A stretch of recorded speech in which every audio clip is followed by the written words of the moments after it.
My oh my. Nobody can stop SVG when it comes to road course racing.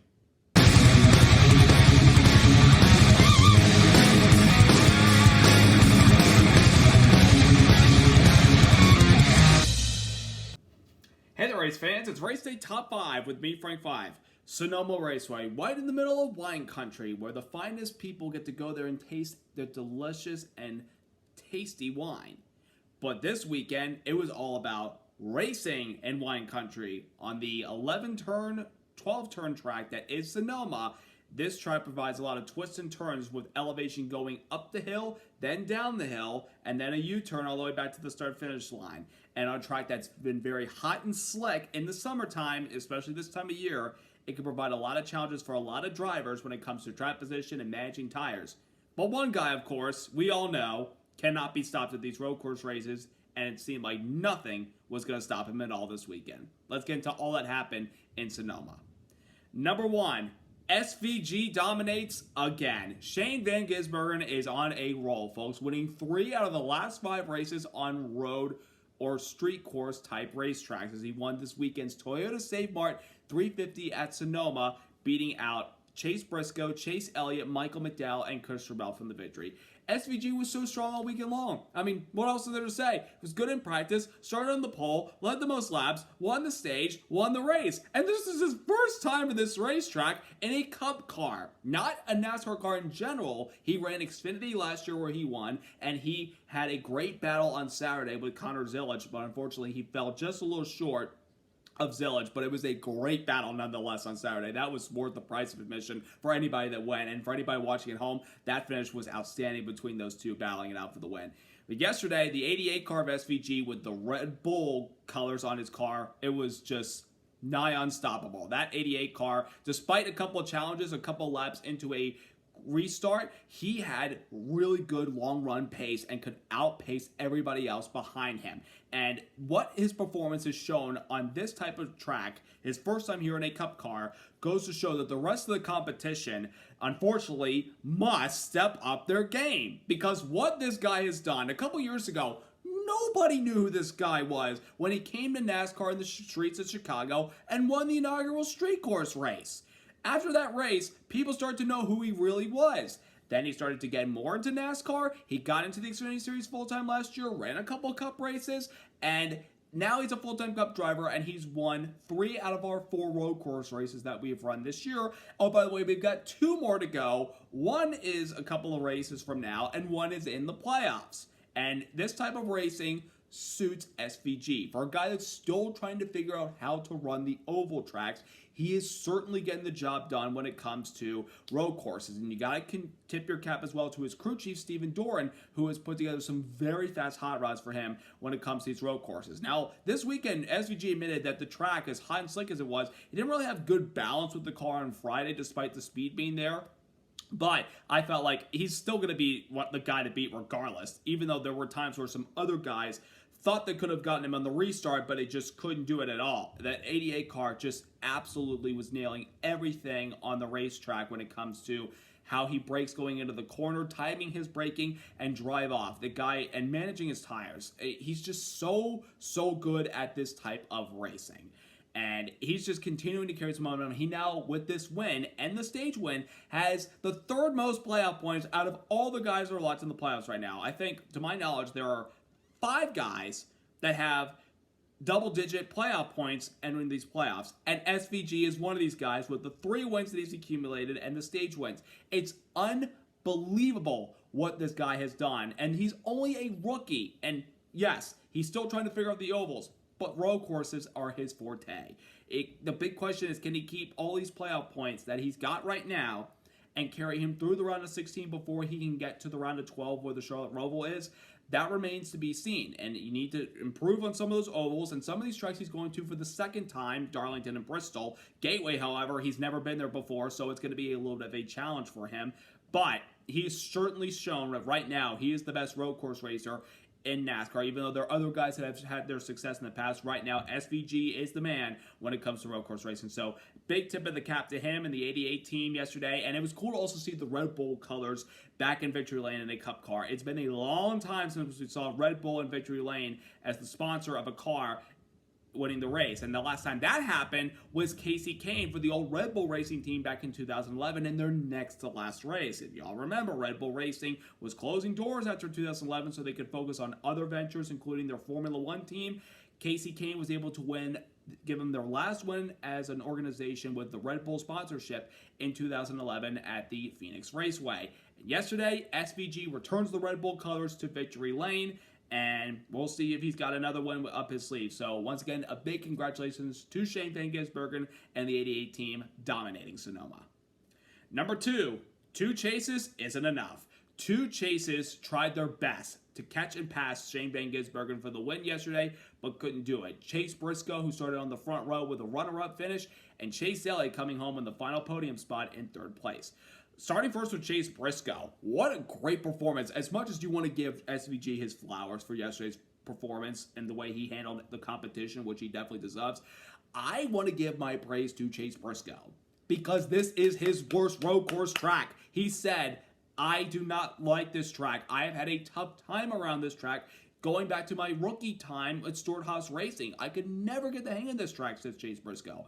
This weekend, you put him in a Gibbs car, and my goodness gracious, he runs top 5, 6 all race long. Aside from the changing of strategies for guys going for stage points versus guys going for the track position for the upcoming stages as well as the final stint of the race. But Chase Briscoe, man, he was so good yesterday. Probably the second best car on the racetrack behind that 88 car. The way he was able to kind of keep in touch with him for a couple laps before SVG began to stretch the gap. The 19 car Briscoe, James Small, they had that car hooked up. And I mean, it's no surprise to see that 19 car, honestly, up at the front at Sonoma because of how well Mart Truex Jr. did at this track for many years, winning races here. That 19 car has always had a knack for this racetrack. And yesterday was no different for Chase Briscoe, albeit, again, he said it's not his best road course. Well, after yesterday, gotta start to love it a little bit more. I mean, being up front, and there were times on those restarts where he tried to get alongside Shane Van Gisbergen when they went up the hill going through turns 1 and 2, but when you get to turn 2 and you're on the outside, turning right, the guy on the outside is a disadvantage versus the guy on the inside, unless if the guy on the inside runs into some dirt, and there was quite a lot of dirt at the top of that hill towards the end of that race yesterday, and maybe could have screwed some guys over, but it just wasn't enough. But Chase Briscoe, a valiant effort yesterday, and ever since that win at Pocono, I mean, they're still continuing to build confidence and performance with this race team, and I'm just really excited to see how well Chase Briscoe continues throughout the rest of the season. Then we go to the other Chase Elliott, who's still the road course king if you factor in the wins among active drivers. He still leads everybody, although SVG is beginning to creep in a little bit. But it was a great performance by Elliott in the 9 team yesterday, starting in 13th spot, and qualifying has been their Achilles heel this year. But when it came to race pace yesterday, he was really, really good, and the pit crew was phenomenal on pit road. They had no mistakes. They gave him great stops. He was able to vault over some guys during those green flag pit stops that we had before the stages came to a conclusion, and he found himself inside the top 5 in the final stage. Then he found himself in 3rd, but then we had a late race caution when the 51 of Cody Ware lost his wheel. Alan Gustafson said, let's go offense. Let's come and get 4 tires, and let's see what we can do to try to pick their way up to the field. Their guess was, with the amount of laps that were remaining, about 13 laps to go, fresher tires for the 9 car, he could pass however many cars remained on the racetrack. He could have maybe got up there and possibly challenged SVG for the win. If not, taken second place from Chase Briscoe. But then we kept having caution after caution, even though he gained a couple of spots. The final race of the race, he went from 8th all the way up to 3rd, and it looked like with 2 to go, he was going to get Chase Briscoe. But at the top of the hill in turn 2, he got into some dirt that was still on the track, and he kind of lost control. Briefly lost 3rd to Christopher Bell, then gained it back, but it still wasn't enough to chase down Chase Briscoe or at all get to SVG at the end of the race. But I did like the call by Alan Gustafson to allow the 9 car to come in, put on the tires, and go on the offensive for the very end of the race. Again, they had really good speed in that car yesterday. I mean, if they maybe qualified better and were a little higher up the grid, then maybe Chase Elliott could have had something for Shane Van Gisbergen, considering Elliott's run this course 10 times, and SVG, this was only his first go-around. But even then, first go-around doesn't mean anything when it comes to that guy. But a solid performance nonetheless from Chase Elliott, who's still having a very consistent season, still has the best average finish of anybody in the Cup Series right now, and is still close to that regular season championship behind teammate William Byron. So 2 chases, despite their efforts yesterday, couldn't get to SVG, but they put up a very good performance nonetheless. Number 3, McDowell with strategy gets him into the top 5. Michael McDowell, another really good road course racer, came away with his best finish of the season by finishing in 4th place yesterday. After the disappointment last week where they were so good at the beginning of the race and they were challenging Shane Van Gisbergen until the throttle stuck that forced him to pit the car and eventually retire the car, this weekend was a much-needed bounce back after last weekend's disappointment. Travis Peterson had that 71 car hooked up from the get-go. They qualified outside the top 10, but they were able to work their way inside the top 10 by the start of stage number 2, and they were pretty much up there the rest of the race. Now, they did take a strategy call after an early caution to the final stage where they elected to come in and pit the car for tires and fuel, knowing that they could have enough fuel to make it to the very end of the race. It wouldn't be a winning move, but it would certainly be a top 10 move. So McDowell was able to stretch the fuel, but of course, when we got those cautions, and he lost a couple spots, he was able to stay on strategy with the 9 car and those other guys that pitted on that last go-around, and he was able to come in and get fresher tires, and like the 9, he picked his way through the field as well, and was able to find himself in 4th place at the end of the race. As much as Michael McDowell and the 71 team needs to win if they're going to make the playoffs, and they've only got realistically 2 more opportunities, Watkins Glen with the road course and Daytona the super speedway and ultimate wildcard race that it is, it was a great performance by Michael McDowell and the 71 team yesterday. And in McDowell's first year with this organization, it's been really, really good. I'll give him credit. I mean, we've seen some improvement with Spire Motorsports the last couple of years, but you put a veteran in McDowell behind the wheel of that car and help the whole team in general, you know that you're going to be building great things going forward for Spire.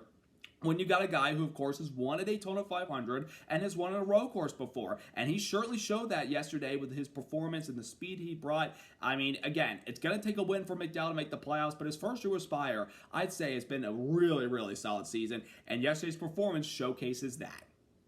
Number 4, back and forth on pit road. In the middle of stage number 2, we had quite the incident go down between the pit crew of Ty Gibbs and the 54 team versus Brad Keselowski in the 6th team. Now, what was going on that possibly provoked this? Well, before that, there was a little bit of an incident in turn 11 where Chris Buescher, who is Brad Keselowski's teammate/driver, got in the back of Ty Gibbs in turn 11 and kind of ran him wide and caused him to lose some spots. I thought that Gibbs' crew was possibly upset with the 17 car about that. But when we get to some green flag pit stops towards the end of that 2nd stage, Ty Gibbs' crew is getting ready to service him, but so is Brad Keselowski's crew. They are waiting as well for the 6th car because he's not far behind Ty Gibbs.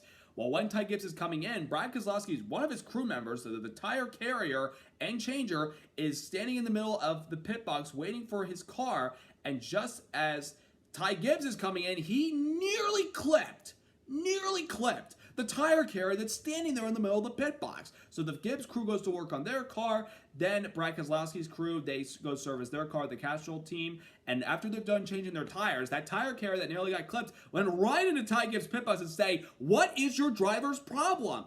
Well, I think there is some confusion regarding the situation that probably both teams are overthinking, and a lot of people are overthinking. It does nothing, I don't think it had anything to do with what happened on the track between the 54 and 17. 2 completely different teams in different situations at that time. I don't think that pit crew member of the 6th car should have been standing right in the middle of the pit box like that, especially when there's another guy coming in. You have to wait for your guy to hit the pit box before you can go over the wall and be ready to change the car, or at least wait one pit stall for him until he comes in and is ready for service and everything. Now, Gibbs, I feel like maybe could have angled it a little bit wider, coming into his pit box versus being a little bit closer. Now, granted, a little wider entry into your pit box, you're probably not going to be in good position to get a good pit exit because of how, turned the car is when it's in its pit box, as long as the right front's not touching that line, or else you're going to get penalized, especially if you do it under service. But a little bit of a disagreement between both sides on pit road. I think that's a little bit too much of a overreaction considering what happened right there. I mean, thankfully nobody was hurt, because pit crew safety, we worry about the people on pit road that are going over the wall, changing tires and fueling the car and jacking the car. Now, I will say this, they also sign up for this, so they have to kind of maybe in a ways pay the price for some of this stuff. But thankfully, nobody was hurt, but a little bit of a disagreement, I feel like something that's a little bit overblown in the way. But thankfully, both teams were able to have decent days. Ty Gibbs finishing in the top 10 and 7th, and Brad Keselowski, who really hasn't been a good road course the last couple years, came home with a nice 11th place finish, even though we probably should have finished in the top 10 if we didn't have any of those cautions late in the race. But nonetheless, both sides had good results, but a little bit of a tussle on pit road for, honestly, almost nothing. And number 5, the racing at Sonoma yesterday. I thought it was a really good race. I mean, I think the tire fall-off definitely played a factor because you saw a lot of guys, especially into a long green flag stint, start to fall off and lose their track position and fall back. And other guys that were managing their tires at the beginning of a run started to creep up and pass guys as the run continued on. And there was some good side-by-side action. I mean, for crying out loud, the top 9 in stage 2, and I know there are people who are going to say they're not pushing it at anything, they're not pushing their tires, they're not pushing the car. They were all within 3 seconds of each other, including the leader, SVG. That was absolutely chaotic. And of course, the restarts at Sonoma, of course, road courses can be fun, but the restarts yesterday at Sonoma were definitely a blast to watch. The end of the race, you saw a lot of the guys get antsy and up with each other. Heck, the beginning of the final stage, we had Ryan Blaney and Chris Buescher running in the top 5, going at it side by side up the hill into turn number 1. And Buescher, unfortunately, got loose on the inside and forced the 12 car off. And I don't think Buescher meant to do it. It was just an accident that happened, and Blaney went off the course into the dirt and unfortunately cost him a really good day because he was in the top 5 for pretty much the entire race. It was just a really tough go. But of course, the racing at Sonoma, I feel like this time around, and even a couple years after the repave and the tire that we brought, and racing in the summertime with the heats bearing down on this track and creating a little bit extra temperature in the track that's causing these guys to push their tires and lose some tire wear and put some age into the track, I thought it was a very, very good Sonoma race. I mean, the first go-around with this next-gen car wasn't really that good. The year after that, okay, but not great. Last year's was okay, too. Yesterday's, I thought, was the best race by far with this next-gen car at Sonoma. Was it an A-plus race? No, but it was certainly a very solid race, and hopefully, with more age in this track going down the road, we see maybe more fall-off and a lot more action on the track, and maybe more parity at the front of the field if it's not SVG dominating all the time. But again, I thought it was a good race at Sonoma yesterday in wine country. Very, very fun to watch. And of course, the Saturday finish, as I mentioned, with Shane Van Gisbergen and Connor Zilic battling out for the win and racing each other hard but with respect as teammates for that race. A lot of fun. That was a blast. Now we're going back to our traditional oval racing. Next week, we're headed to the Concrete Mile in the first state of the United States, Dover, Delaware, the Monster Mile. Miles the Monster is ready to reach out and grab his next victim, folks. You just don't want it to be your driver. But this weekend, we're going to see a lot of our normal drivers that we see up at the front of the field on a consistent basis at ovals. We're looking forward to trying to tame Miles the Monster in this fast 1 mile concrete track. Of course, this is a track that has benefited the Hendrick cars in recent years, and I feel like this weekend should be no different, that they should be in the hunt. But also, maybe a guy like a Denny Hamlin can get out this road course rut he's been in the last couple of weeks and performance-wise, and he can get himself back out there. He's the defending winner of this race, so we'll see what happens. But who will come out on top? Who will be able to survive Miles the Monster's wrath? We shall see. It's up to the driver in the car to survive and come out on top. So I hope you all have a wonderful rest of your week. Subscribe, like, and congrats once again to Shane Van Gisbergen and the 88 team on their dominant win at Sonoma. Have a great week, everybody. Let's go racing!